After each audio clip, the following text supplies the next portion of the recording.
Okay.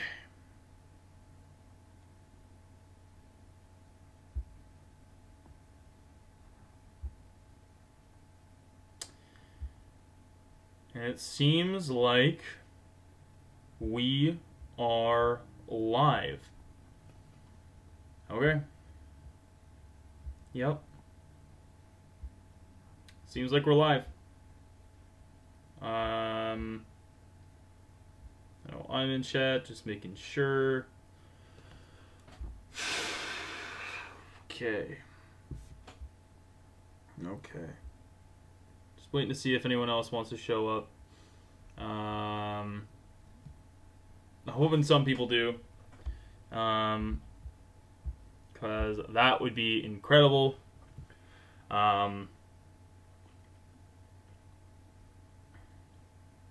Like, it would legitimately be,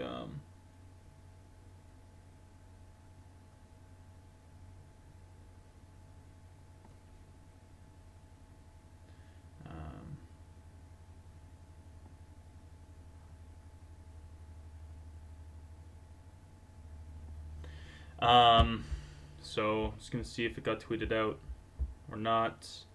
Live stream at least. I'm assuming it hasn't.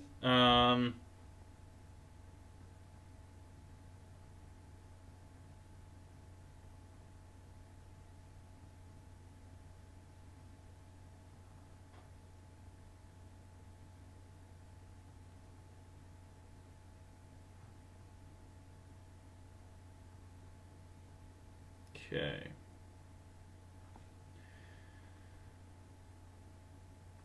Alrighty. Doesn't seem like anyone else is here. It's just myself right now, bruh. Just myself. We're gonna keep ourselves entertained for now. See if anyone else wants to jump in. And hopefully we don't have any, dropped frames or anything like that.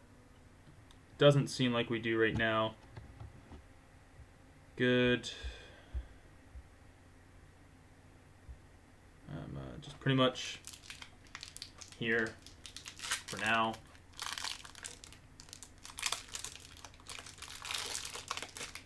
For anyone that's joining me right now, just seems to be at least one. I apologize. I haven't eaten dinner yet. So, welcome. Just gonna be waiting for a few more people to show up. But while we're here, hope you we can chat. Obviously, it's it's part of a live stream, but this is gonna be a tough video, or I guess not a video. I'm going crazy already. It's gonna be a long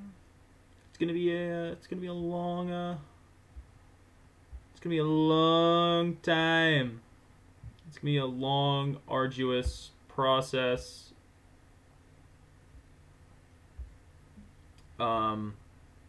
This is going to be a video that a stream I'm probably gonna regret doing. And while that's up, I'm going to my Twitter for a second. You know, I should really make. You know what I should make? I should make a screen.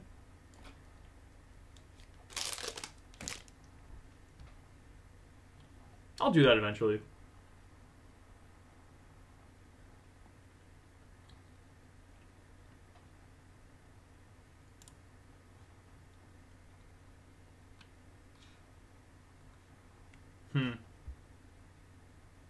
But, okay, we got some more people here. Oh, is my thing not up? What? It was before. That is very strange. It was on webcam before. Okay, so it was before. Okay.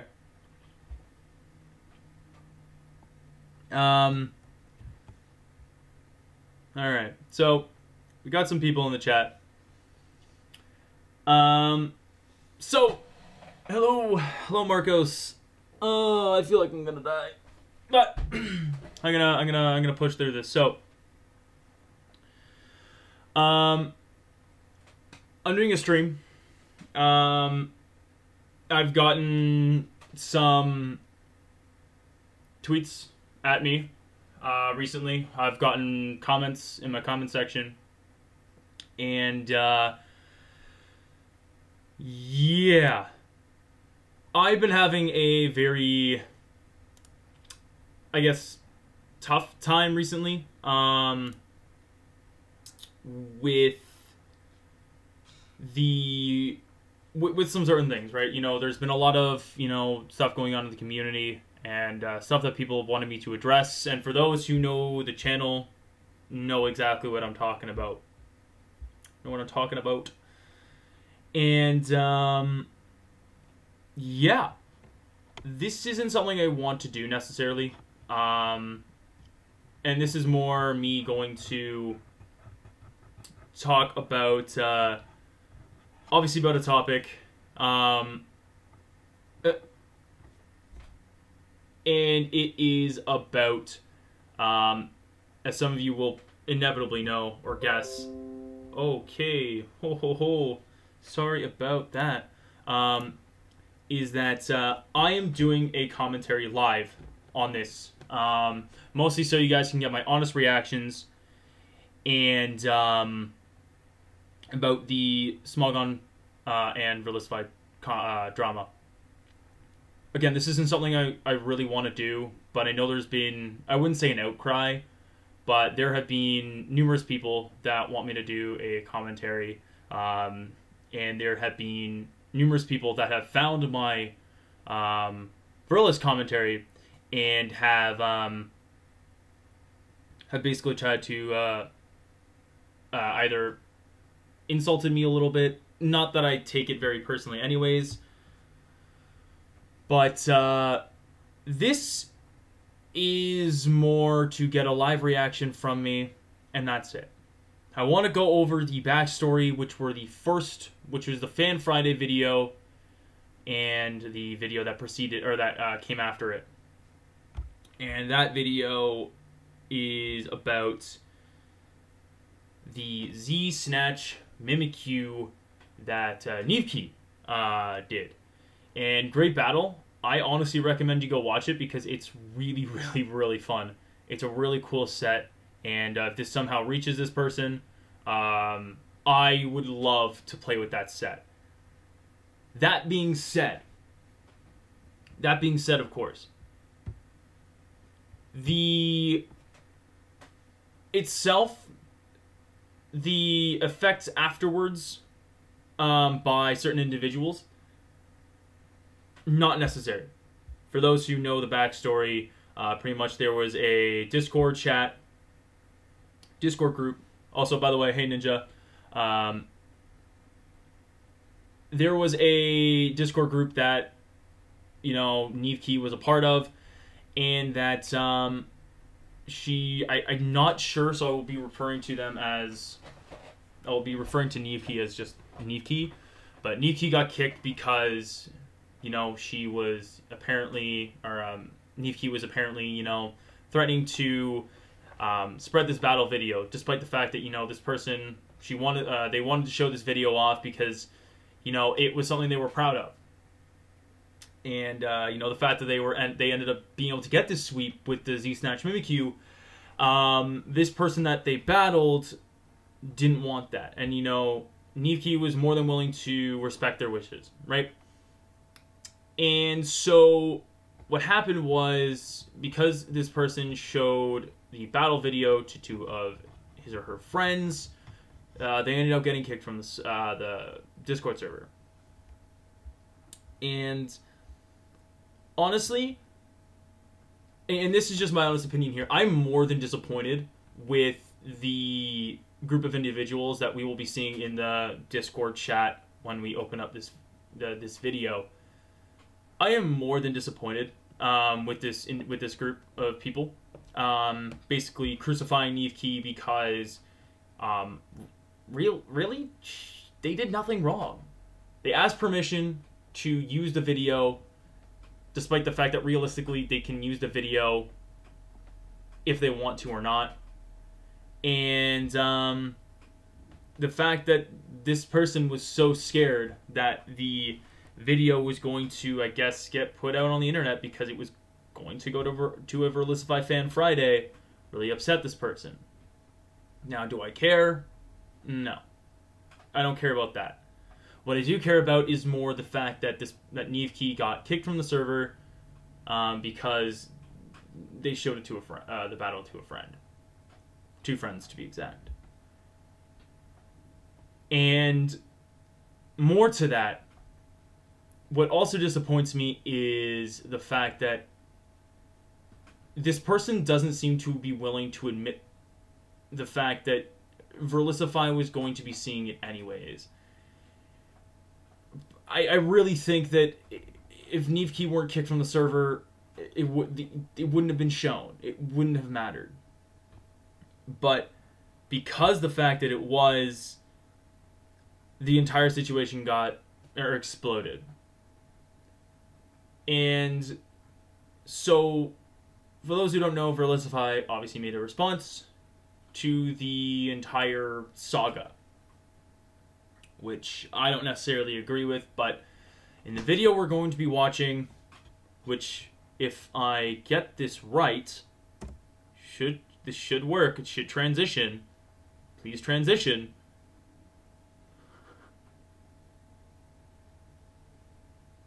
Is it? I can't tell. Because, I don't have a dual monitor. It did! Yay! Is the toxic philosophy of the Smogon community. And for those who play in Smogon, who play by the Smogon rules or whatever, this isn't entirely true. This isn't entirely true at all. The Smogon community as a whole is more than accepting of new players who want to learn the game, who want to play by a more competitive rule set. And the fact that I'm doing this, honestly, I know it's going to be very controversial, just in general, because this, for me, it's not something I personally want to do. I've had people, again, contact me and say, yo, this is the time that you need to do another comment, another video on Verlisify. And as of right now, this will be my last video on him. And that is this is more a promise to myself. Unless I feel that there's something that grossly misinterpret, or that is grossly, incorrect about whether it's the Smogon community, the VGC community, whatever. If I feel like I've been, personally attacked in any way, shape, or form, I will then create a video. And I want this to be crystal clear to anybody coming and watching this video, because I will probably be posting it to YouTube afterwards, but in a more edited fashion. And so, with that,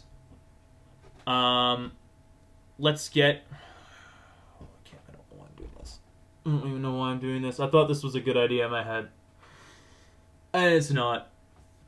But nonetheless, I think I'm ready.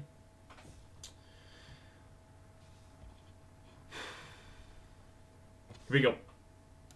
Welcome back, Wolfpack. Furless here once again. I was honestly not expecting to make 3 videos on the subject. Let me know if the video's loud enough. For the flood of this topic. I thought it was just going to be the one video on Friday and done. But then we got the screenshots and it made it look even crazier. And then once the videos got out, the entire server just melted down and even more toxicity appeared. Now, one thing I want to address before going into this, because whenever I talk about Alright.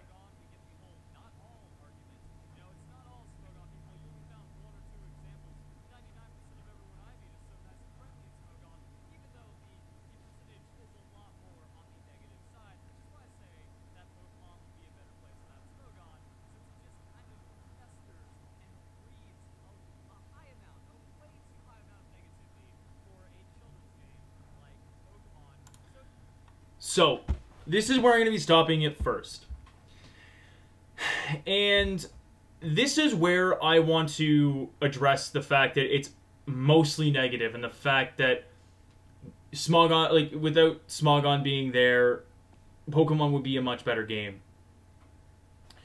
Argumentatively, no, it wouldn't. And I think this is something that needs to be noticed or talked about, because how would it be how would this be a better situation? Why would this be a better situation? I can already tell you it wouldn't. You would still have those people, those players, that want a more strict rule set to abide by. And is that a bad thing? No, it's not. And the fact that Verlisify is making it seem like it is a bad thing is wrong. It's absolutely wrong. And the fact that this seems to be the case in this situation, it's disgusting. I really don't... It's too quiet? Okay. Hold on.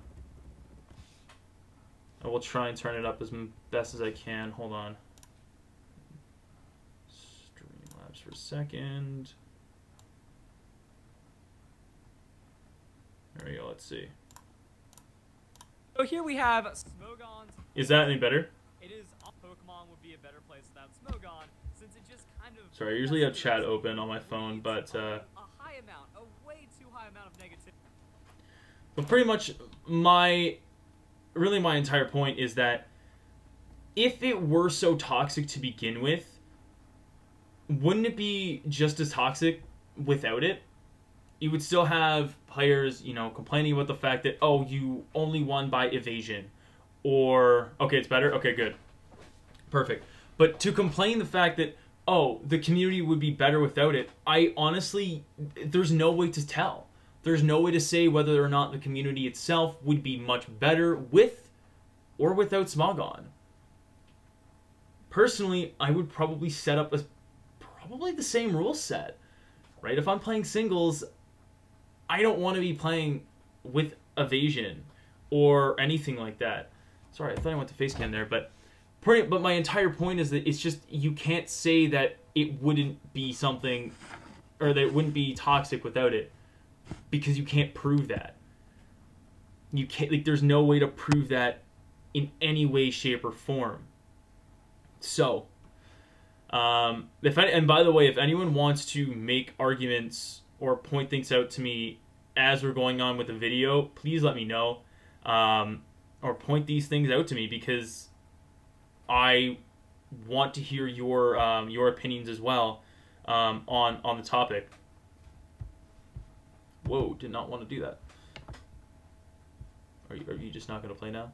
There we go. For a children's game like Pokemon. So here we have Smogon's philosophy.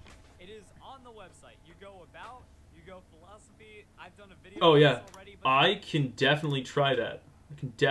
Marcos. Let's see.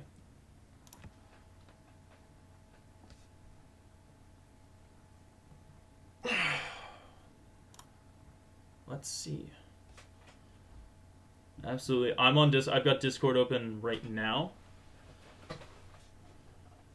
Actually. So yeah, if you want, Marcos, you can hop on. And I can add you to a call.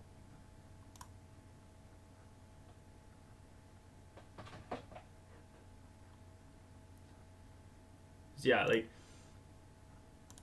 it's a very, again, this is a very touchy subject, I know, for a lot of people. Okay. Because, yeah, I think that it's just, there's a lot of things that, when we do eventually delve into Smogon's philosophy itself, which I do have open right here, I think that he's missing the point, a lot of the point to the philosophy, and the fact that, as we'll get into it, it's a really old policy, or I guess philosophy for that matter, I should say. There's a lot of debating that could be done. This has been Holy here Christ, my ears. years, and since I've already covered it, and apparently nothing's changed, I can only imagine that they much just backs up all the terrible things I say about Smogon. It is often stated that Pokemon is not a serious game, but rather a child's game, meant to be played with a certain mildness that does not hold a place for serious and sometimes cold manner, which many of the users of Smogon hold themselves to. So I mean, that's already the admittance right there, that it's not about being mild, it's not about upholding the spirit of Pokemon. You're competitive and you do everything at any cost, which turns you into a cold Pokemon battler. Now this is where it starts to just... But the problem I have with this, or what he says here, is that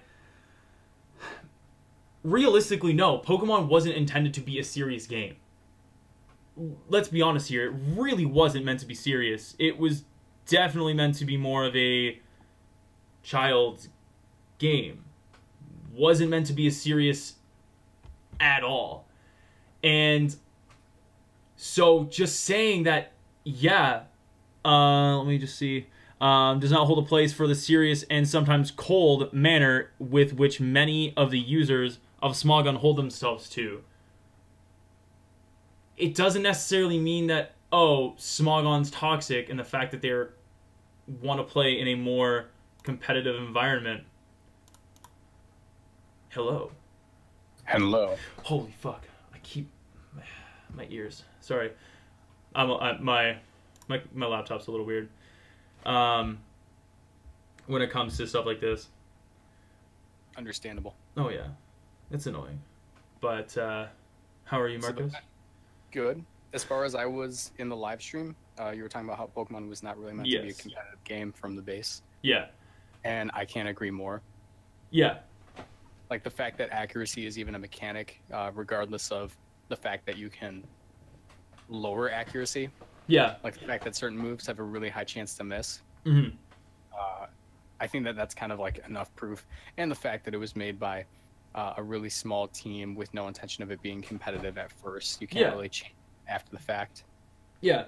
And I think the other big thing too is that despite the fact that even as the generations progressed and everything like that, and while they I think after, I wouldn't say generation 2 at least, I think that's where they really wanted to go to that, because they added in mechanics like abilities, right?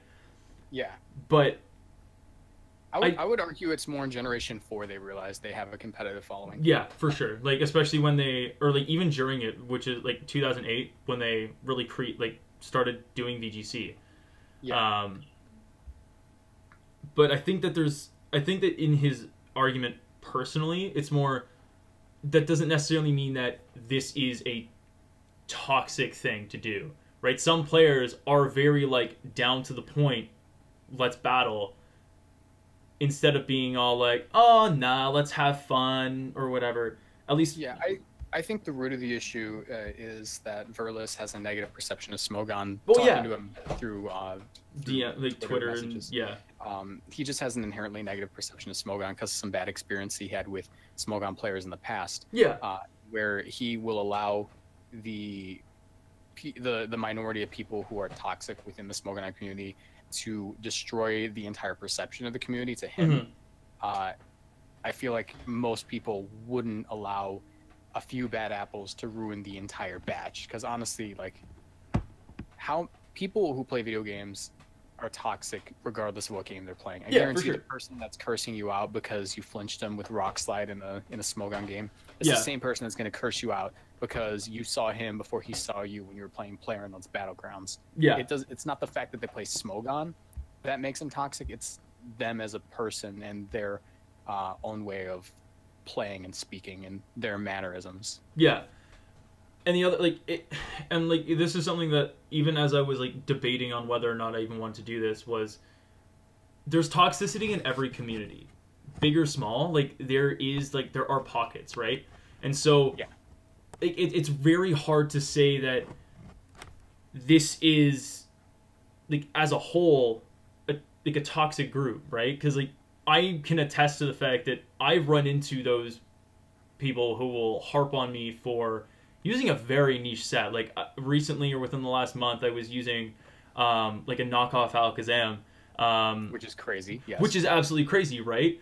But it catches people off guard, right? And so when you aren't expecting something like that, you're going to be kind of what? Like, Yeah, I'd why like to would- imagine people who want to go for like rocks on your Switch is probably going to be like, Yeah. oh great, I lost my leftovers. right? It's kind of like, or it's like even the best example, like for the current meta, which was for me like stuff like Assault Vest Magirna, knocking off an Eviolite on a Chansey, you know, like stuff like that. Oh, yeah. Or like even like a pawn switch and like a Landorus losing his choice scarf, right? It's like those types of things. Like I don't know if I still have the battles uploaded to like the replay server, but in those situations, like I don't think I ran into anyone who was like, what the fuck?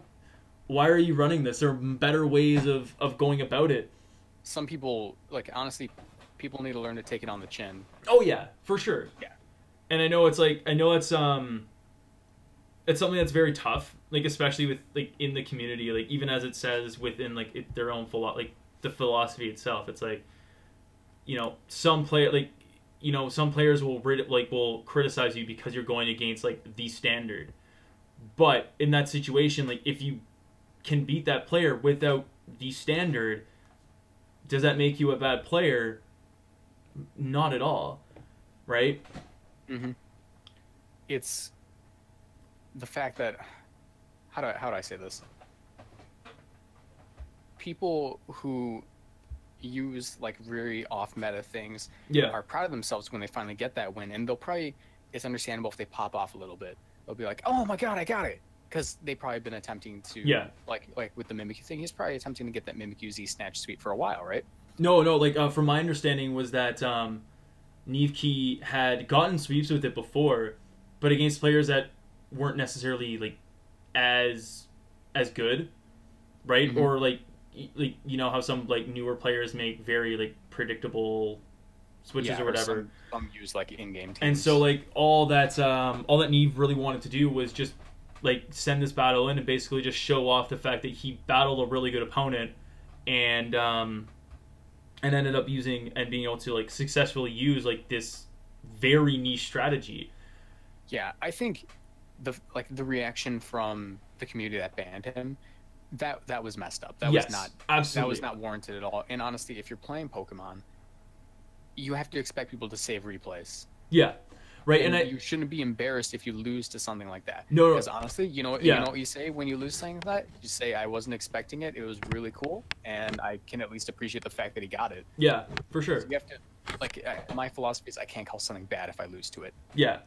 And I think just some people don't know how to take it on the chin, and the inherent shock of losing to something as strange as the Snatch Mimikyu is will put them in a scenario where they don't know how to react, and they end up reacting very toxically. Yeah, that happens in every single community for every single game.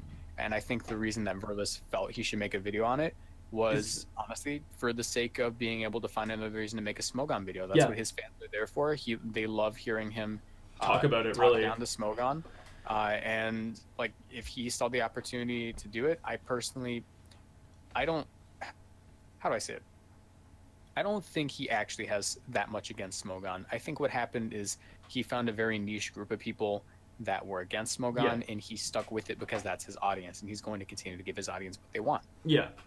Because I think that someone who plays as much Pokemon as him honestly understands the game well enough to understand that there's some things that are just kind of busted. Yeah. And I feel like he probably plays some Smogon once in a while on some halts. Well, because I know he did back in Gen 4, right? So,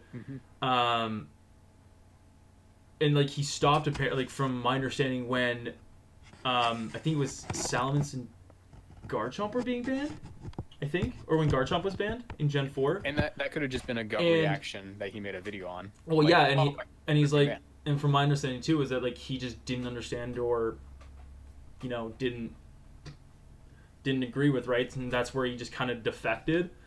And I mean, like, I respect his decision, right? Like, I can't blame him for making that decision that he did. But the fact that now, and I guess it's more of a personal thing, why go after a group that has done realistically, like, if you just kind of left it alone, like, nothing to you. Yeah. And, because, like, despite the fact that, like, I really didn't start playing VGC until 2015, more very, very casually. But the fact that he, like, if I were to go to, like, any VGC player and tell them, like, like, you're trash. You're using like minimize Chansey, right? Or if I were to go up to anyone using a Chansey team and being like, you're trash. You're using like, you're using a very stupid set, and it's not fair and balanced. Like, I can't do that because like I have nothing against them. I don't know the format, right? Yeah. And let alone if I even tried to, like, I guess like what, 4 or 5 years ago, I wouldn't even know. I wouldn't have known what VGC was really until like people started making videos.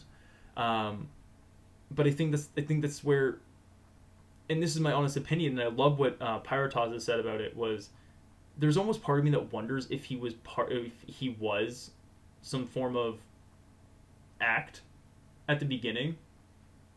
Yeah.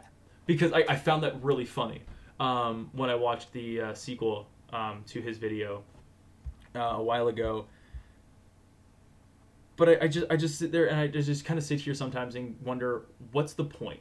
Like you basically said that you don't want to beat the dead horse anymore. Why stick with it other than to pretty much get more attention, right?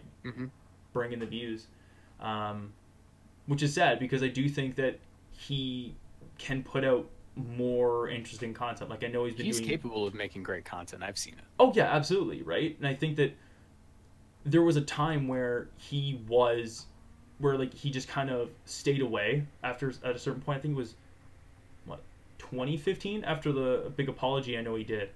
And like he stayed away for that time, and knowing that he's really jumped back into it is more than a little concerning, because he could easily be spending a lot more time making his news videos if he wanted to, making them a lot more like highly edited, right? Making a video a day, making them a little bit longer, doing more like big discussions, and honestly, like, taking the time to really say make one video per day, starting like 10 a.m. and then just edit all day. He could do that easily, but it's all about the want. Yeah, I really don't. How do I say it? Like, I don't see any scenario where he would want to actually start doing that again. No, I don't think there would be. I think he's found his niche and he's very comfortable with it, and he's accepted that this is what he does now. Yeah.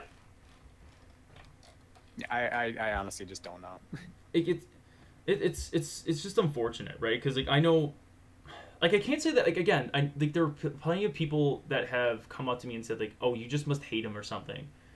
No. But I don't. Like, there are very few people in this world that I hate, and I can't consider Verlisify one of them. He hasn't like personally done anything to me, like in the slightest. Like, I can't hate him because he's blocked me on Twitter before, right? Like, there's not a reasonable reason to hate somebody. Yeah.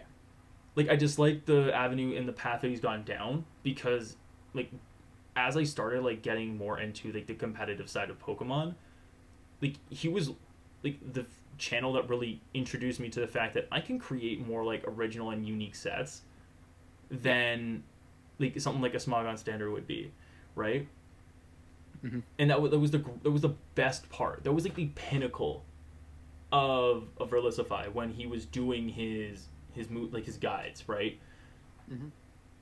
But now that he's gone, I know he's like more gone towards like the news side of things, and there's part of me that like appreciates that, because like I know like he's found his niche. Yeah, he has.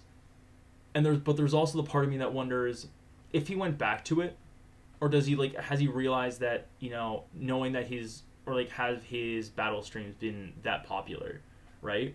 That's actually something I know I personally missed, was the live stream battles, right? Go up against his viewers, play with whatever Pokemon that he wants. I thought that was honestly really cool. It was a really fun way to interact. I kind of miss when large YouTubers like Verlisify would do those live stream battles, because not only would you battle them, but you would find a big community of people that were just like, hey, anyone in the chat want to battle? Yeah. And like I know there's still some that do it on Twitch, but like not on not on YouTube, right? Because he, for the most part, stuck to YouTube live streaming. which he obviously had his niche, right? Like he had his viewership that, either wanted to just stay on YouTube and didn't want to do anything on Twitch, like sign up for it or anything like that. But he found, like, in a lot of ways, he found like his battling group of viewers, and if they want the news, or like the news, so to speak, then that's great. But there's still like the part of me, or like I would even say like some of his fans, I would say like maybe in like the hundreds, maybe at least like the high hundreds even, they're like, where's this gone? Like, why'd you take this away? And I think that's why we see a decrease in average video views. Like, while he can argue that he has the second most views for Pokemon as a topic in total for his channel, that doesn't compare to having consistently good views on your entire channel. Yeah. So, I don't know. Like, I can appreciate that he's found what he wants to do.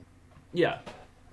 And I won't diss him for that. Yeah, but for I sure. will say that he is capable of more. Yeah, he's definitely capable of more. Like he can definitely put in the time and the effort to put out a better quality content, like better quality of content, right? That somebody's going to look at and go, wow, like this is something that I legitimately want to stay around for and like watch, get constant updates, right?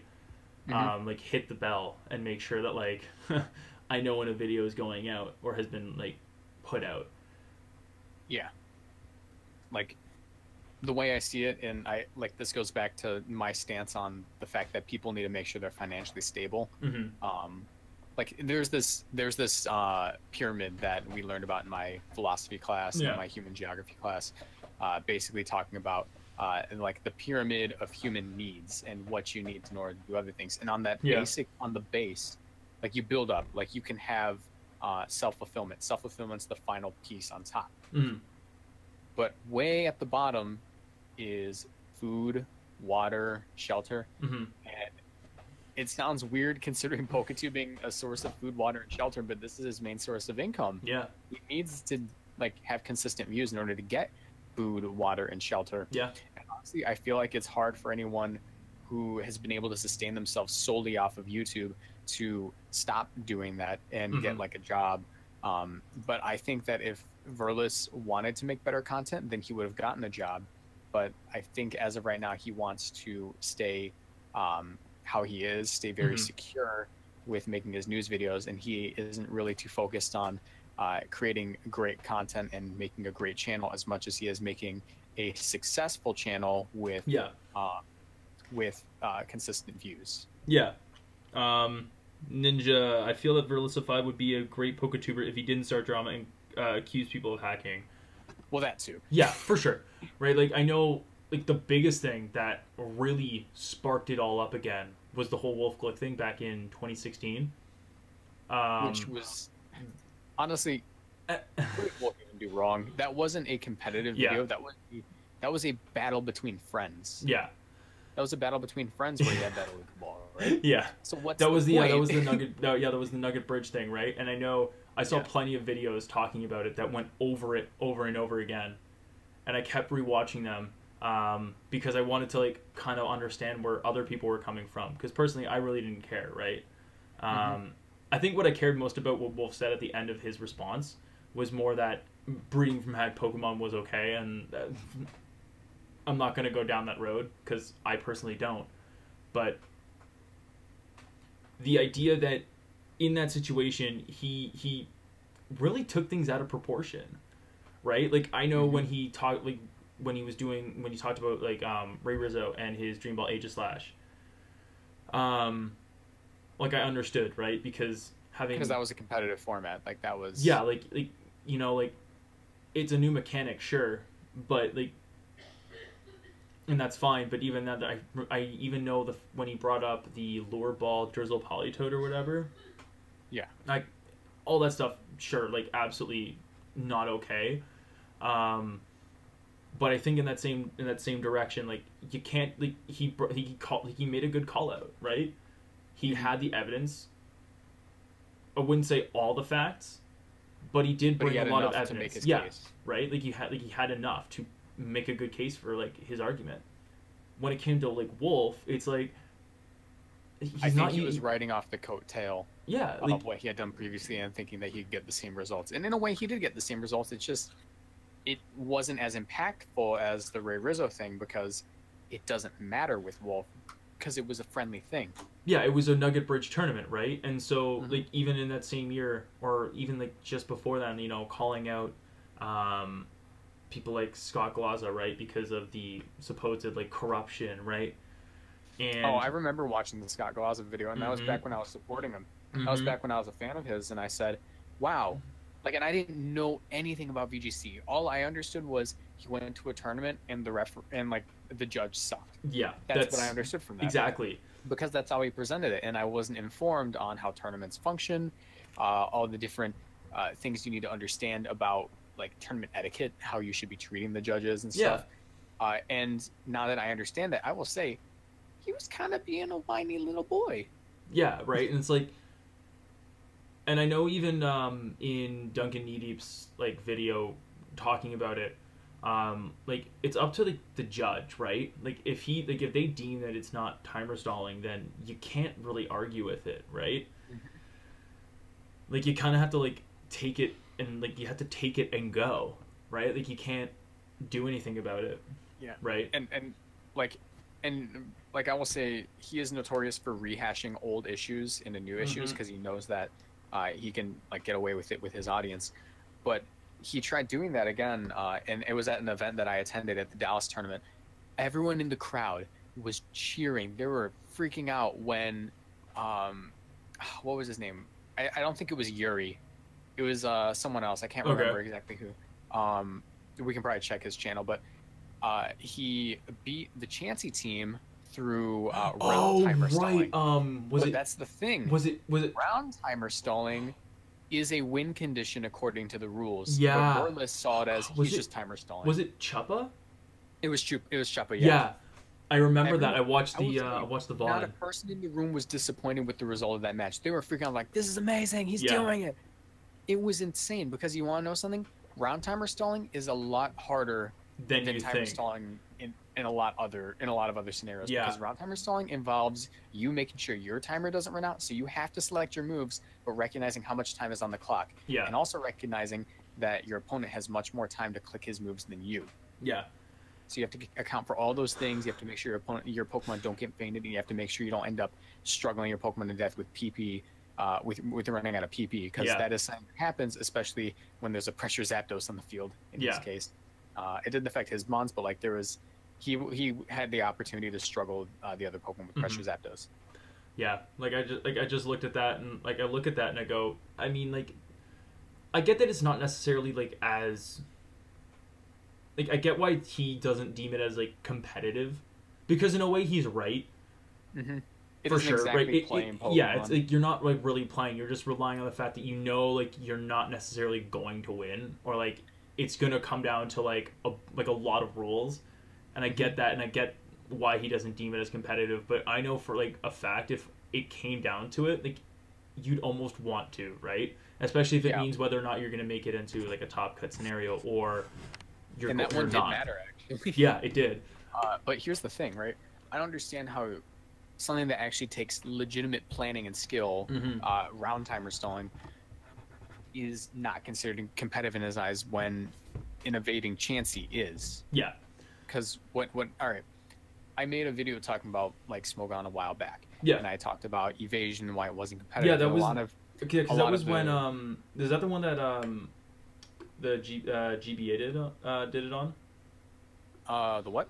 The British Game or BGA, sorry. Yeah, BGA. That's the one that he responds to. Yeah. But a lot of people who were trying to disagree with me and like prove my point wrong by saying, well, in that case, are people who use Focus Blast not competitive? Oh, yeah. I explained like, well, here's the difference. When you're using Evasion, you're strong-arming your opponent into a scenario where they have to rely on a move to hit when they intended for a 100% accurate move. When you're using Focus Blast, you are making... like you're at the mercy of your own choices. Decision yourself that I am going to risk my move not hitting. because I'm choosing this inaccurate yet powerful move, which is perfectly fine. Yeah. And that's why I'm perfectly fine. Well, I don't know if I'm perfectly fine with Oko moves, to be honest, because it's like, all Like, right, it's I don't think they should one-shot, because it's a Yeah. 30% chance to one-shot anything you want. Yeah, because I And know, you're probably not going to get it all the time, but you have a 30% chance to get it. and if you get it, like, that could change the entire tide. Because I Yeah. know, like, to quote Pokemon, right, it's like, if I wanted to hit, I would have used Ember, or I would have used, like, Karate Chop or something like that, or, like, a more accurate move. But even on, like, but even then, it's like, but it's, like, and much like the argument, like, that I've always made is that if you don't want to play by the rules, then, like, don't play by Smogon rules, right? Like, it's as simple as that. Yeah, it's a choice. And then the fact that it's like, sport. like, if you want to play by your own house rules, then play by them, right? Like, I'm not going to stop you. I respect your decision in whatever facet you decide to go with. But just to simply say, like, oh, these rules are trash because, you know, oh, they aren't as competitive as playing, like, with, like the official rules or whatever. Like, that's subjective, right? Like, you can't, like, you really can't push your own subjective opinion against my own subjective opinion, because subjectivity does not equal objectivity. Yeah. Right? Like, I can always argue and say, like, these are the best rules for a Smogon metagame, right? In which tiers do exist, right? Mm-hmm. Because, and I know, like, Furless doesn't agree with them, but realistically, like, if you look at a tier like I hope they introduce, which is ZU, or Zero Usage, like, it allows for really bad Pokemon to shine, to flourish. We finally see some Pyukumuku. I wish Pyukumuku could still be used and overused with Baton Pass, but but even in my in the video I made about his Doug Trio, like, you know, oh, my last Smogon video or whatever, like, in which I recognize that, you know what, like, the insults I made and everything like that were, I was more triggered at the time than I really thought I was, but nonetheless, the entire idea that, like, and I had this comment was, oh, well, then Smogon just sounds like it's just, you know, it's banning creativity. But in what way is Pheromosa creative? Right? In what way is Aegislash creative? Blaziken creative? Yeah. You know, Baton Pass, I wholeheartedly support the ban of Baton Pass in the sense that you prevent stat passing.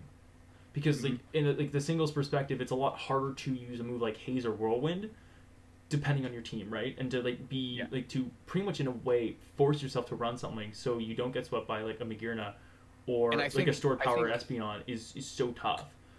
I think this was the correct generation to just outright Baton Pass, literally just because of the introduction to Beast Boost. Yeah, there are a lot of things that can abuse that. I personally wouldn't have banned it in every tier. I would have made an OU only ban.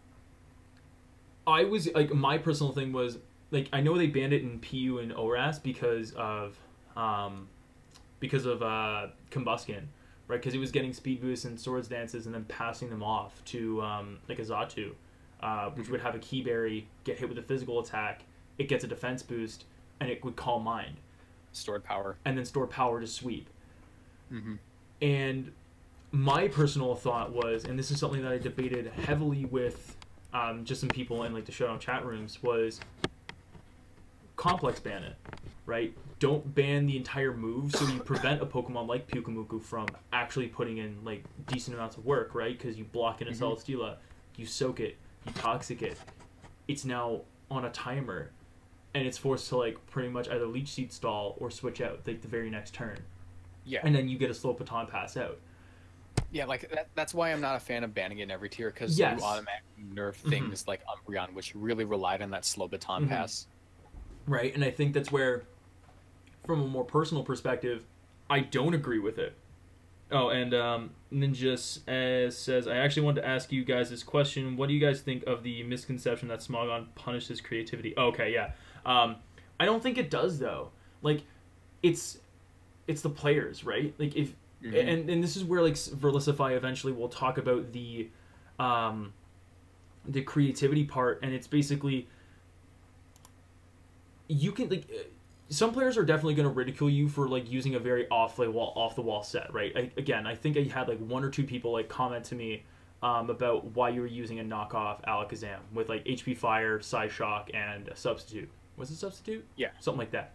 I even like I was even talking about it in a live stream, right? And like people were asking me like why run it? Like it's so much better to just run like a more like an offensive set. And I look and go, but it's a way for like it's a different way to use a Pokemon that really doesn't see much use, like a whole lot of usage, because of the fact that like Pokemon like Magearna exist, like Chansey exist, Heatran, like those Pokemon exist and they can beat Alakazam itself. So why not try and create a set that's so very niche and try and help it actually flourish in a completely different way? Exactly. Actually, no, it was Taunt. It was Taunt, I'm pretty sure. Either way, it's more, you can be creative, but much like it says in like the philosophy as I read over, rebel against the accepted standard for a multitude of reasons. Player find flaws, whether perceived or real, in the state of the OE metagame and attempt to forge their own path and develop their own designs based on their current knowledge. So me building that set was more me going on my own personal knowledge and wanting to build my own path, build my own set, and even as it says next, it results in either the new design of a new standard, the same standard, or a standard, or like something that was already leading towards. Or if it absolutely flops, I realize that and I make a change, right? Whether it's to like my spread, whether it's to like my move set, whether it's to the team itself. I am like the master of my own destiny in this situation, literally, right? And I think, and it's something that he even talks about, and I honestly sat here going, but you're misinterpreting it. Friggin' Joe, like Pokemon, all the time will go against the accepted standard, all the time. Look at his most recent Wi-Fi battle where he used slacking, a choice banded slacking, right? In overused, which you would never see from really anybody else, because most, and this is where I would agree, most Smogon players don't tend to go to the more off the wall crazy stuff, unlike Pokemon, right? Or there are other like YouTubers that will talk about, or like Hida Fajita, right? With like Blunder, right? Yeah. Like Hida Fajita, that's a great way to use some really, really terrible teams. Like, subjectively, of course, but it's just going to show, like, you can build a team, use a really terrible set, and then learn from that experience, or build a really terrible set, build a really good team to support it, and then have it flourish. Right? And it's much like what we're doing right now with the Endeavor Pokemon League. Like, there's been a lot of, like, really good sets that have been made and used in the league itself, and I think that's just an example of creativity in its own right. Like when I battled you on Friday, like Destiny Bond Mega Shark is absolutely, I love it personally. But I'm more inclined to weak armor Garbodor. Yes, I know, that honestly scared me, not gonna lie. But even like as I watched, even like more like Mercury used Ally Switch Kling Klang, and I was like, what? I didn't realize Kling Klang got Ally Switch. Or Pupper used what was it? It was Silvally, but with Tailwind and Grass Pledge. Like, hello? What is that? I was floored, right? And he honestly like took the floor and just beat like Black Bear Tick with it, like 2-0 victory. Like it was insane. Like I was like so floored with just how creative you can be. Or even in the Discord chat, Jim was talking about like skill swapping filter onto a Komodo and with Mr. Mime, and then and then just sweeping from there. Like I thought that was absolutely amazing. That's a really cool thing to do, but it takes people to realize that you can be creative. It's just going to take the time and the effort to go down that route. it takes a little more effort, which a lot of people don't Yeah. feel like putting in, which is kind of understandable. Honestly, it's kind of hard to do that sort of thing consistently. Well, yeah, especially because like the format, like the meta changes like all the time, right? Mhm. Like I was checking the global links like top 30, and like I saw Nihilego in there, and I was like, I started using Nihilego like 4 months ago. Like I built a set that I was pretty okay with. Like I had some like really good games with it, and I had some really good success with it. But it also just came down to like the members I was putting it with, which I wasn't succeeding with. Mhm. But that's the entire point. Like the journey's the destination with a Pokemon. Like you need to figure out what you want to do, right? Yeah. It's all about like finding that one way or that second way to make it work. But it takes those people that want to stand out to go and do that. Yeah, and you can find those people in a lot of different communities, and the fact that people like Furless are saying like that Yeah. they don't exist within the Smogon community is Yeah. just not warranted. Well, and that's the freaking thing I love about like Verlisify's channel is like, as much as I think that Fan Fridays is a little sketchy to me, especially with like what he stands for and the fact that no hacking allowed, and the Mhm. fact that he doesn't really question the fact that it's kind of like, what if this were, like, what if this team were hacked in and they just haven't told me? I think is personally a little sketchy. Yeah, like because it's for his Yeah, channel, it's like it's his channel, right? And like if like his viewers are gonna try and test out, it's like, ooh, maybe I can get by this hacked shiny, right? And it does, and they go and be like, ha, I did it, right? Then like what's he gonna do? Yeah, But like at that point, it's like okay. it's like, oh, whoops. But that's the thing. It's like you go to a Fan Friday and like you can see a really cool set like Z Snatch Mimikyu, or a what was it? Dragon Dance Wishcash with Electrify Heliolisk. That was hilarious. I Yeah. loved it. Like it was super niche. Don't get me wrong. And you know what? The player might not have been that good, despite the fact that he was continuing to attack that Whiscash, despite that Electrify was going off every turn.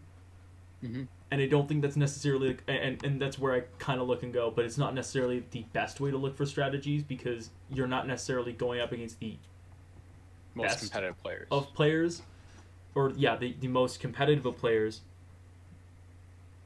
So, he actually has shown hacked Pokemon on his Fan Fridays before. He showed a shiny Pokeball Vivillon. Really? I didn't know that. Like here, I literally went out of my way while I was talking to you Yeah. to play one game on UU. Do you want to know what happened in that game? I won with it's a UU team. Mhm. The team I faced is standard UU. It's Mhm. Chandelure, Gliscor, Crawdon, Crobat, Volcanion, Mega Beedrill. Yeah. My team, Kamoa, Golisopod, Honchkrow, Slurpuff, Claydol, Mega Aggron. All the And new I teams. specifically built this team as a meta breaker. Mhm. And I won with this team with a rock polished Mega Aggron. Oh, I love it. I That's just heat. swept through him. And you want to know something? If you look at the chat, he took it on the chin. Yeah. He said, "Good game." Like, and that's just how you have to take it. But and a lot of times, some people, like, if you get tilted, Yeah, you're gonna have a bad yeah, day. like you're gonna have a bad day, right? Like the number of times, like even today, I was testing out a Glalie team, or the Glalie team I was doing like on like the first stream I did, or the first and a half stream or whatever. Like there were times where like there were 2 games in a row where I lost because of just pure hacks. Like special attack drop into like muddy water accuracy drop, then into like a hydro pump miss after that accuracy drop, because it was the only attack I could go for against Sap Sipper Azu with belly drum. Yeah. I was more like it happens, right? I'm personally someone who internalizes a lot of my anger and won't take it out on the person, because like you can't blame the person, obviously. and it's just something I'll always like look at Verlisify and debate him on. Is just you can't, like, you just can't say like, oh well, like this just means that this person's toxic, right?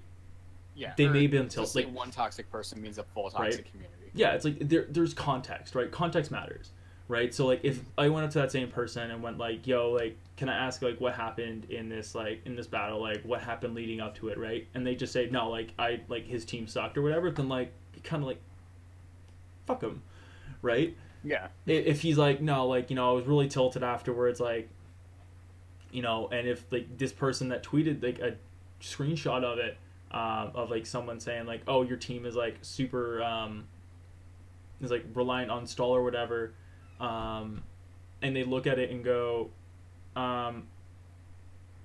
like, I was tilted, then like you just kind of have to deal with it, right? And like context matters. Like I know like there's like even the whole A Drive controversy, right? Where like Verlisify's claiming like, oh, like he stole my content, right? Or he's like stolen the idea and hasn't credited me. Like I don't know. Yeah, like, But- what are you doing? Like I think that he's just made a mountain out of a molehill in that situation. But either way, it's kind of like you can't just, the context matters, right? Mm-hmm. But yeah, it's very tough, like especially since even in the video in his the toxic philosophy, it's like the like looking down at the bottom of the philosophy page, which I like read over extensively and just made sure I wasn't taking anything like too biased. Copyright, all guides and strategy information are copyright 2004 to 2015. So this to me doesn't seem like it's been updated in like 3 years, maybe more. And I think that's all, like it's also important to look at Smogon standards have really changed over the last 3-4 years as well. Like you have the fact that Pheromosis really stayed as long as it did. Stuff like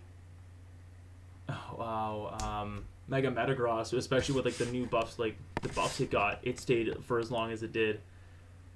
Like the philosophy itself has changed a lot, right? Like the OU Council, like has itself like looked at a lot of things. Like even they looked at in the beginning banning Land OT. There was a discussion point. Would it ever happen? No. Because if you ban Land OT, like the entire tier just like explodes.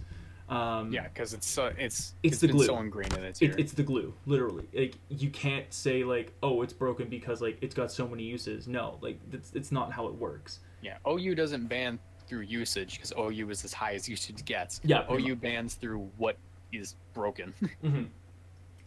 which is something that a lot of people don't really understand.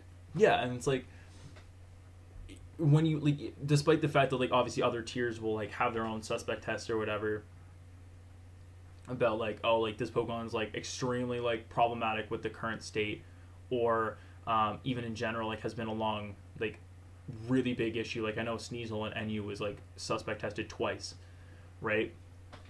Yeah, But and he does like and I guess in some ways like he does bring up a good point of, well, it's like you don't focus on like, you focus too much on the current metagame, right, and not what's gonna come in the metagame. mm-hmm. But to not say like look at the current state and then like remove that Pokemon from the metagame. If it's healthier, then it's healthier, right? Yeah, If it's just as bad, then you keep it there, right? And that's the other misconception too, is like when it came to Arena Trap, players were more baffled by the fact that Dugtrio was banned, right? Mm-hmm. Much like both you and I stated, it's not. It's Dugtrio. It's the ability. It's Dugtrio's ability in Arena Trap.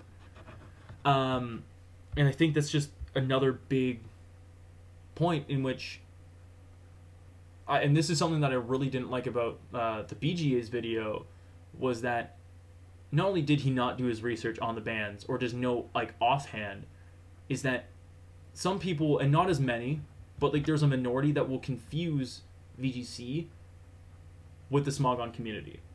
because 'Cause- especially on Verliss's channel, because Yes. he 'Cause he doesn't doesn't- do a good enough job telling them like, oh, there's a difference, Yeah. because he hates on both of them, and as like all they really have, if they didn't have any knowledge beforehand of what it was, is oh, Verliss doesn't like it. Yeah, pretty much. It's like this is more of a like you need to specify, right? Mm-hmm. And this is something that I do want to stress, because I'm not hating on Verliss at all. I will obviously be hating on the fact that he does certain things. I do not really understand, let alone agree with the certain things that he does. But this isn't to like attack him like in the slightest. This is more to discuss the issues that have arisen, or to try and explain certain aspects, right? Mm-hmm. It's not like, especially since I will be uploading this at some point when I edit out like the first like 5 minutes or so, but yeah, this isn't meant to like be attacking him in any way, right? If he wants to take it as like pointing out like his, like, how would I put it, like pointing out like the things that we don't necessarily agree with as an attack, I mean, he can. Like, I can't stop him or prevent him from taking it in whatever way he chooses. But it's more to point out flaws in his own logic, because in no way, even after I read over like Smogon's philosophy itself, like the point where he says the Battle Frontier was always intended to feed the competitive aspect, to nurture and give 7 different or where was like the Battle Tower point, the acquisition of even of 1, let alone 7 the gold medals from the Battle Tower. In the article, it's saying like it's very unlikely that a casual fan would have ever like collected them. Regardless if I took that as like an attack to a casual player, I mean, that's how you like can take it. But if you really want to look at it more, it's like, if you're a casual fan, right? If you're a casual like fan, you aren't, as it says, a casual fan isn't someone who's going to go breed a team and then bring it, right? It's not the kind of casual fan that's not like the fan that would really do that, right? A more competitive player, or a casual competitive player, is what I would consider Verlissify. A casual fan wouldn't do that. A casual competitive fan would, but that's not what the article states. It's a casual fan, and I think that's definitely one of the most. It was the biggest thing that really bothered me, was saying that, oh, like he's now just attacking casual fans of the game, and that they can't join or play by play on Smogon or whatever. Like I took that as more of a kind of like, you've blown that. Yeah, it was a big stretch. Or even there was part 2, or when he points out the fact that it is not the intent of the author to teach open-mindedness and diplomacy. If these things could be taught so simply, the world would be a better place. He took that as a, so you can't teach that. It's not that you can't teach it. It's that like a teacher can't do that, right? Because then it's much like the big storm right now, which is teachers pushing their political beliefs or like their beliefs onto somebody else. You can't really do that without getting attacked, right? So if, let's say, this author did push the the fact that, oh, Smogon's the only way to battle, you would go after them for that, even if they tried to teach open-mindedness and strategy, but still say that Smogon rules are like the best rules.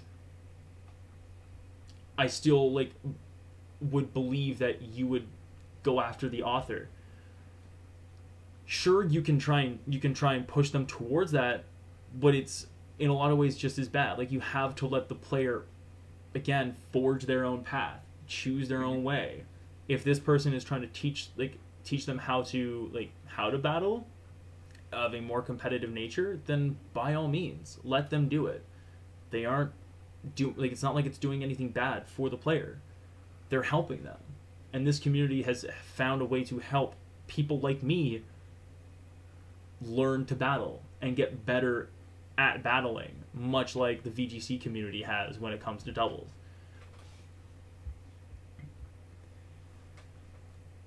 And I think that it was very, very, I can't even say it was very wrong of him to do it. I think it was wrong for him to just kind of go into it, like, seemingly after he made his second video, which was, oh god, which was it?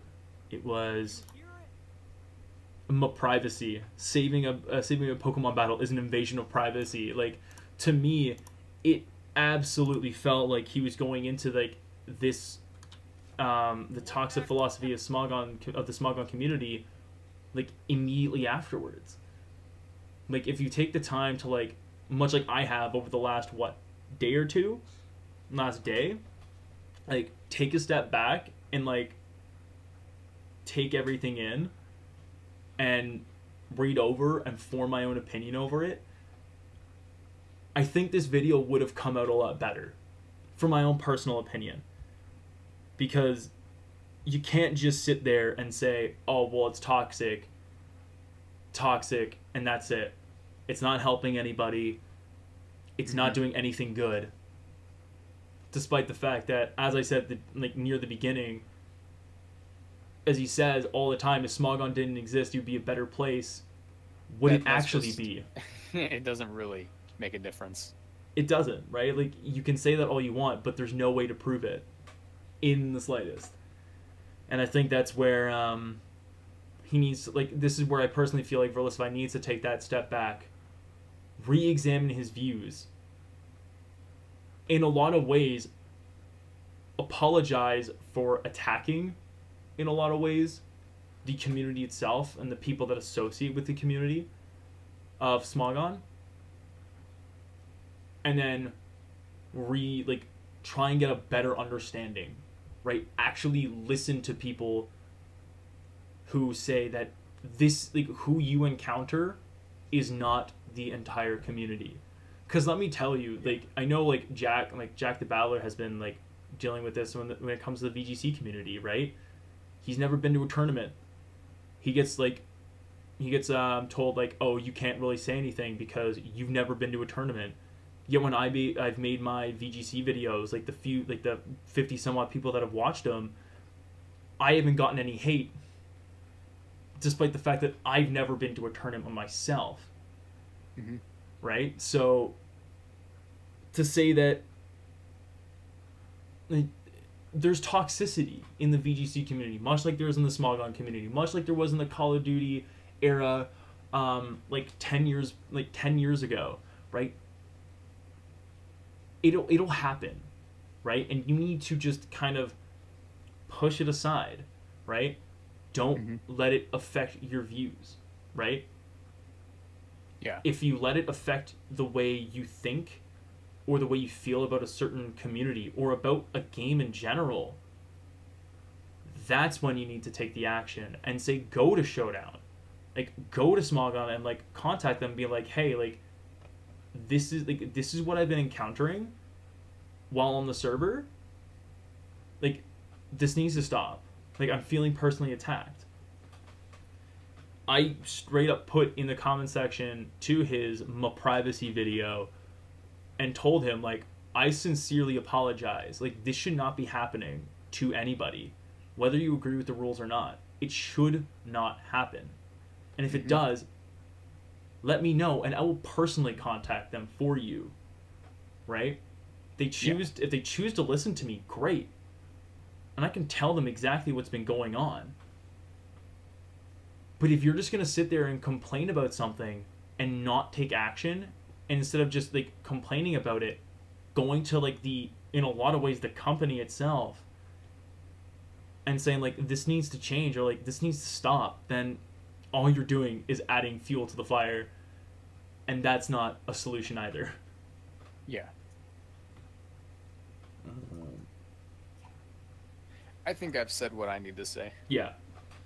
And even Ninja saying, also not to mention the kid was talking about in his last two videos wasn't even affiliated with Smogon. I don't actually know that. I will check. I will check that at some point. But if that is true, I mean, cool. Because that just Like, proves our argument even further that it's pretty much just because he could put Smogon in the title. well, yeah, and especially because the person that he battled, I think in the Discord server, from what I could tell, is it was Megaditto or whatever. Mm-hmm. He's at first when I saw the battle, I was like, okay, there's no way he's affiliated with Smogon in the slightest. I mean, look at his team with Aegislash and Mega Salamence on it.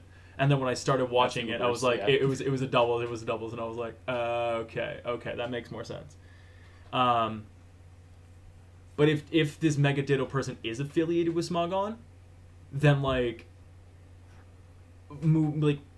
just kind of back up a little bit. Because to me, it looked like more of a doubles OU style battle or whatever. But it's just if he's not, you can't that's a basis slanderous attack that really should not have been done.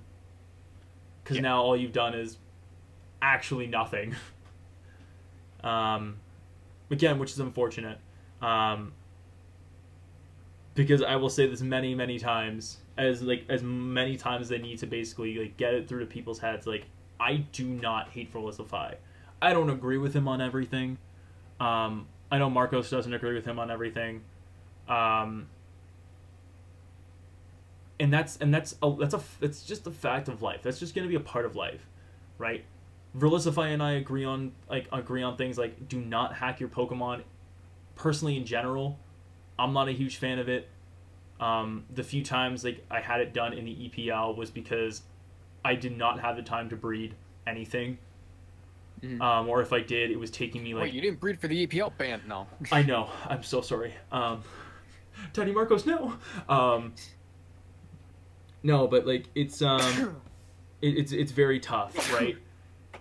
Yeah. And so in this type of situation, right?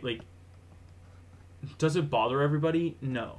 I personally I think aside from week 1 so far, I have bred all of my teams. Or I've got I've had I know I had Hellbound Certain breed my Oranguru and Gastrodon from week 2, which are still going to be used. But in those situations, if I could at the time, would I necessarily have been able to get someone to or 6 people to breed me 1 Pokemon each? Hell no.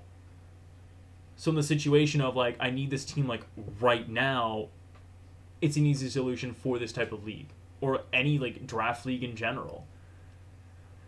And this league isn't an official sanctioned tournament, and we pretty much all agreed we don't really mind if you. Yeah, most of us.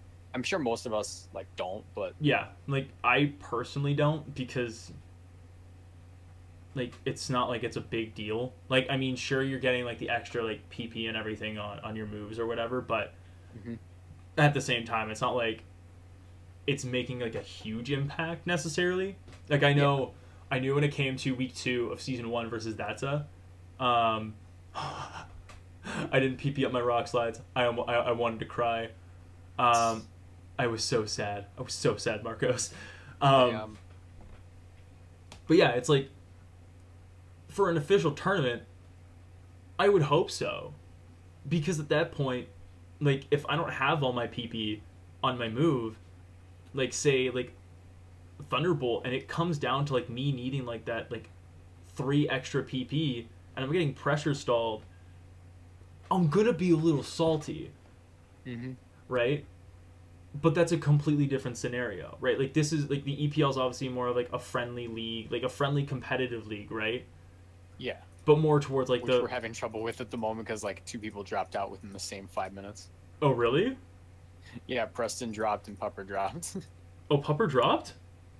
Yeah, last night. She said that she was having some issues with time because of some at-home stuff. And we all agree that personal Pupper, things come first with the EPL. Yeah. Because I knew when Preston dropped, I was super sad. Like I felt like, especially like knowing the situation in which he had to leave, I was like, no. Yeah, and I was like, damn it, that's our clout. He's actually a regional champion. I know. Those are clout.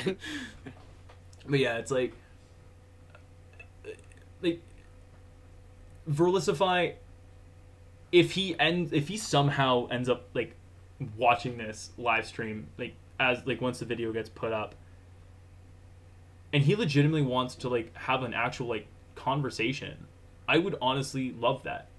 I know Marcos, like you've like said in the past, like, or said recently, that I know you would like have a conversation with him too. It is important to like truly like get into like a conversation with someone and truly know their opinions, instead of, you know, tweeting something at them and getting something completely different, right? Because like when you're online, you're a different person, right? Like I'm Oh no, I'm me. oh yeah, like I'm me as well, right? Like I'm who I am. I will always be who I am, whether I'm making a video or not. I'm gonna be the person I am today. But it doesn't necessarily mean that Verlisify is the same person as he is on camera, right? Mm-hmm. That's to say, right? Like it's not to say like, you know, any YouTuber is the same person as they are on camera, right? You don't know what. I'm pretty sure if you met Adrab one day, he wouldn't be like, yo. You'd be like, yo, and like you would hear like the mic popping in your ears. Just... Yeah, pretty much. It's like that wouldn't happen. Yeah, right. Like, so it's like, yeah. like so like context, like stuff like that matters, right? So like if you had an actual conversation with him, like more in private, and then we're able to like do a video like with him or a stream with him, and not have anyone going at him like due to his opinions, like it's almost better, right? Yeah. More of like an actual interview style, or a podcast style is better, because yeah, I'm trying to figure out what day to bring my podcast back.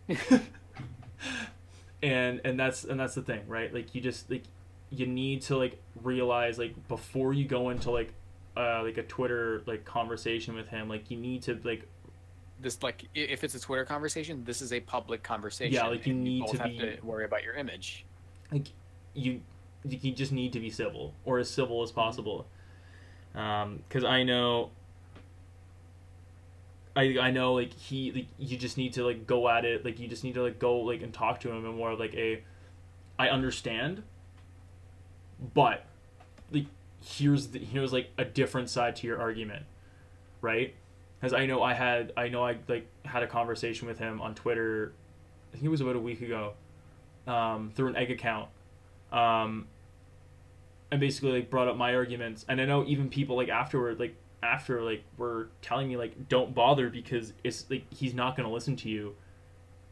The goal isn't to have him listen to me or agree with me. The goal is to just kind of have him like understand like the stance, like the legitimate stance, and to right? understand each other. Yeah, it's like I don't like, because I know like I've been like, especially in the more recent years, like the last year or two, like personally, like not on like YouTube or whatever, but like I've looked at him a lot more critically, and looked and said like to myself, like, is this the person that should be like really towards like the top? But like the moment you really sit down with him and like have like a heart to heart conversation, like not just talking about like the drama he's been associated with, but like just life itself, it sets a completely different tone. And I think that definitely if more people like took the time to actually sit down and like talk and try and understand him as a person, it's a completely different situation. Because like I know when like he blocked Troy or whatever, like I saw the entire like Twitter chain where like I know Verlisify was putting out the fact that like his brother's like a giant douchebag or whatever behind the scenes. Like that's completely different, right? Compared to what like you see on Twitter, right? As I know, like Verlisify even made jokes about like the fact that, you know, 7 years as friends on Facebook. I could totally agree with that, right? Or like 7 years as friends. Like it's a joke, but you don't know what happens, like like outside of the internet. So yeah, that's where I personally stand. I really didn't want to go through this video, but even as like I was starting through it, like I knew I couldn't like rewatch it without kind of going a little crazy on the inside.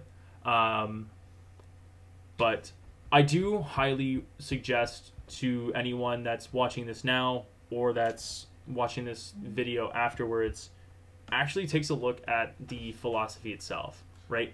Read over the philosophy, watch over this video. I guess it should, have it not on my face, but read over the philosophy itself, watch the video after you've read the philosophy,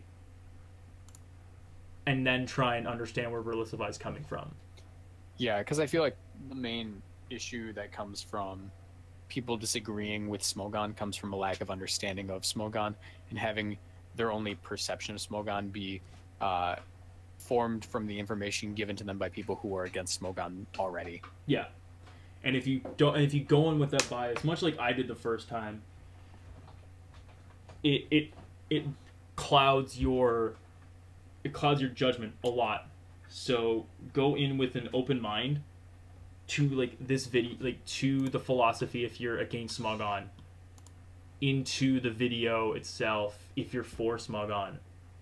Go in with an open mind, much like you should with any conversation. And just to reiterate, this is not meant to in any way, shape, or form bully Verlisify. This isn't meant to do anything like that, to insult him. This is more of a perspective. This is more talking about like our perspective and what we've felt were his flaws, and in a lot of ways, I wouldn't say ways that he could like change to be more like a better person, but like to help him understand like different viewpoints that are pointed out to him, see like what would be almost on like a daily basis from what I've seen on Twitter at least.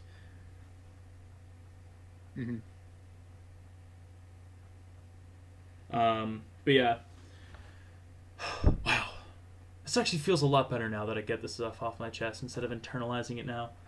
Yeah. But yeah,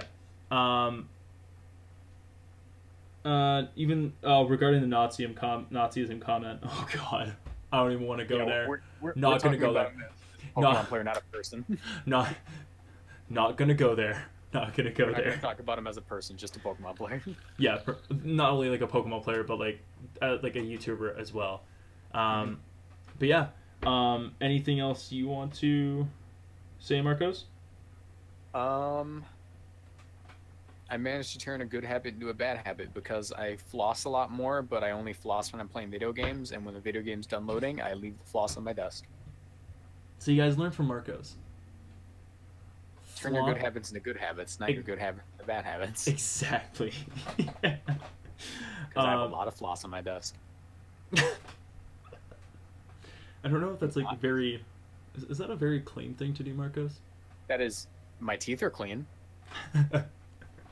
My desk is not. I could legitimately say the exact same thing about mine right about now. But as my kind of like closing thoughts, final thoughts, really, don't hate on Verlisify because of his opinions. Disagree with him. Question him. But don't attack him. Right? Don't be belligerent. Go into a conversation with an open mind. Try and get a good understanding of where he stands on his opinions. And if you want to try and debate him on it, you can do so. Without provoking him. Yes, exactly. Without provoking him. We're trying to do something to push him off the edge a little bit and send him into a massive Twitter rant. Yeah, I feel like the issue is people only know how to argue in a way to disprove others' opinion and not in a way just to present their opinion. Exactly. Yeah. Your goal shouldn't be to disprove the other person. It should be to present your opinion. And as long as you really go in with that kind of mindset, hopefully, and I say this not because I think Verlisify would attack you or block you. I'm just saying, like, hopefully he can understand and respect your opinion as much as you should do the same for him. Mm-hmm. Do onto it, like, if you want someone to be nice to you, be nice to like to others, right? Mm-hmm. And I think, and this is gonna be the last one I do, personally, and then I am gonna hop out for the night. I am extremely tired. My real problem with him is not his content for the most part, but his hypocrisy and repeating himself for 10 minutes in the same videos. Yeah, I get that. Yeah. Like, your point is absolutely true. Like, he does do that quite often, but can I get on his case because of, like, really what's happened in to the state of YouTube over the last year, a little bit more? I know for a fact on my video talking about like PokeTubers that went bad, I did have to like try hard to get it to 10 minutes. Yeah. But I didn't put a mid-roll ad because the point of that video was to get my opinion out there and get it to as many people as possible and not to make money off of it. Yeah. Yes, I stretch it to 10 minutes, and the reason you want to stretch it to 10 minutes is to get a mid-roll ad, but YouTube will promote your video more if it is 10 minutes. And I realized that if I put a mid-roll ad, people won't finish the video. They see the ad, they'll probably leave because, you know. So I stretched it to 10 minutes, but didn't put an ad in the middle. Yeah, right. And I think that's where, in a lot of ways, like, because I know this is something that like some people have said in the past, more like within the last like 4 or 5 months, is that because of like the apocalypse and everything like that, if your hustle is to like stretch out your video to 10 minutes, fine, but try and put it in with like reasonable content, right? In the case of him repeating himself, yeah, it's there, but isn't necessarily that bad. Like, especially if you're like really like invested into that video already, like if Verlisify's already hooked you in, would it matter to you as much? Okay, I actually out loud, I scared my roommate because I'm like, fuck no. I actually watched A Drive's video on the E3 leaks because I heard beforehand. Yes. Oh yeah. And you want to know why I yelled fuck no and slammed my fist down on my desk? Oh god. The man talked about what he was going to talk about for 2 minutes, and then an ad popped up, and then he talked about it. No. After you hit 10 minutes, the video was 10 minutes 47 seconds. So I looked at the timestamp, I saw exactly where he placed the ad, and I'm like, you are the worst kind of person. You know what you did. Yeah. But he does it for all his videos. Fuck. Arguably, I mean, yeah, well, yes, he does, but if you look at his earlier content, he didn't. Like, especially going into like 2016, he did not do that until he really made YouTube his job, like his only source of income. When I would upload my like VGC battles, I was strategic with where I placed my ads. But I made sure there was a lot of content before that ad. I didn't wait 2 minutes to put my mid-roll ad in because that's when I was about to start talking about what I wanted to talk about. Yeah. Like, I would put my ad right after the team preview for the next game. Yeah. And I would only put one mid-roll ad. Unless it would automatically put the ads in. Then YouTube's like the worst, and it makes you look bad because it puts in like 8. Yeah.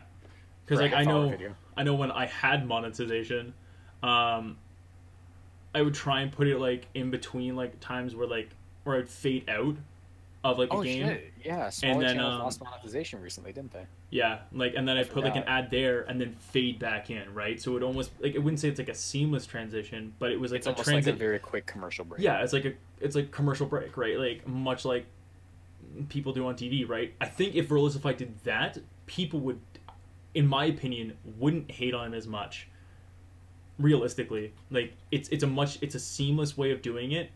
And especially if you made it like a longer video, like even up to like the 12, like 13 minute mark, it would benefit him in a lot of ways, right? He like goes and starts talking about something, you know, little break, brings it right back. I think that would be a very smart move on his part, especially like if he's talking about like a certain like something at first, and then moves into a completely different topic. I think that would be a very smart business decision on his part, especially if he really wants to keep people on those videos. Where it's a lot about discussion, like it was when Dusk I was about to say Duskmane Necrozma, or a Duskmane Lycanroc, Dusk form Lycanroc, was revealed. Right? It was very like news, like 7 videos came out I think in like 2-3 days. That kind of bothered me. But I think if he structured a lot more with his videos, from a business standpoint, 100% would help him out. Absolutely. Yeah. It would bring more viewers. It would keep more viewers for sure. Because I know that's the biggest complaint. Like I know you have Half Shiny. And I agree, but I think that because he doesn't structure his videos like that, I totally understand why you would feel like that's a bad thing. And it is in a way. But from my perspective at least, if you changed it, like, does it bother you when you're watching TV and then like all of a sudden like a big pinnacle point's about to happen and then or like something like very neutral's happened and then it goes to a break, right? Yeah. Is that a big deal to you? Not really. Right? Not really. Like if it's something big that happens and then an ad, I totally understand why you get pissed off. Exactly. Right? But if it's 2 minutes, like, all right, today we're going to be talking about an ad. Like, we're going to be talking about an ad and then to an ad. Right? I think that there's like a big difference in how you structure things with the ads than if without them. If you want to see a channel that does toxic ad placement, look up Top Trends. They're the people God. That's the people who made the meme. Or like they had a meme made about them because he made a video called Top 5 Fortnite YouTubers who've sworn. That is toxic ad placement. It's a 10-minute video. Strider. 10-minute video with like I think 7 mid-roll ads. Oh God. That's disgusting. Yeah. That's more than an ad a minute. That's gross. Or not more than that. It's more than that every 2 minutes. That's disgusting. Yeah. I got a dip. I've been meaning to study. I have 2 finals tomorrow, and one of them I haven't started studying for. Oh, God. All right. Well, Jerry Knight Marcos, thanks for joining. Yep. All right, I'll catch you around. See you later.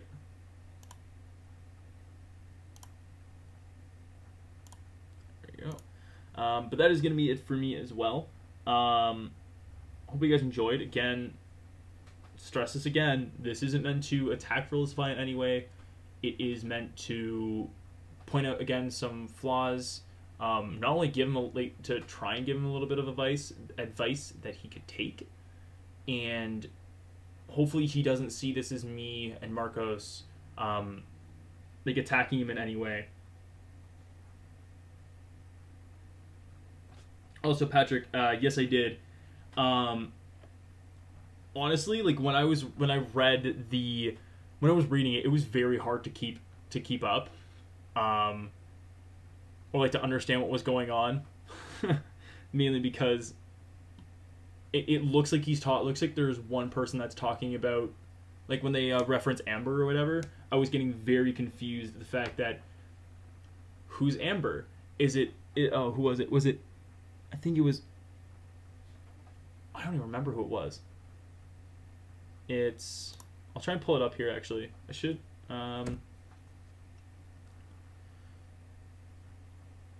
Let me see. I know I have it here somewhere. I know that's here in the video somewhere. But I know when they reference, like, calling someone a cunt, like, that's when I kind of was like, okay, that's not alright. And I think that's where, in this specific sense, there was that's where I kind of agree with Verlicify in the sense that this was toxic, right? And so, for me personally, at least, I look at this and I go, it's happened, and do I agree with it? No.